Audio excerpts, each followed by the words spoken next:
Hello, welcome back to my channel. তো আজকে চলে এসেছিলাম আমডাঙায় করুণাময়ী মায়ের মন্দিরে। তো দেখো, আসার শুরুতেই প্রথমে আমরা নিয়ে নিয়েছিলাম ডালা, পুজো দেওয়ার জন্য ডালা আর ফুল। তো সেটা কিনে নিয়ে আমরা এখন চলে যাচ্ছি মন্দিরের ভেতর। আর আজকে কিন্তু প্রচণ্ড ভিড়, তো এভাবেই কেনাকাটা করে আমরা মন্দিরের ভেতর চলে গেছি। আর মন্দিরে দেখো, এখানে বেশ অনেকটা বড় লাইন, প্রচণ্ড ভিড়, অনেক মানুষই আজকে এসছে মায়ের দর্শন নিতে। তো ভেতরে কিন্তু একেবারেই ক্যামেরা অ্যালাউ ছিল না, বাইরে বেরিয়ে আমি কিছু শ্যুট করেছিলাম। মন্দির থেকে বেরিয়ে বড় ঝিলটা পড়েছিল, আর মায়ের মন্দিরের পাশেই রয়েছে একটা রাধাকৃষ্ণের মন্দির। তো বাইরে দেখো, আমরা জুতো পরতে চলে এসেছি, মন্দির থেকে এখন বেরিয়ে যাচ্ছি।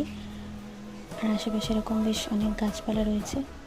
আর এটা হচ্ছে মন্দিরের বাইরে মেন গেট।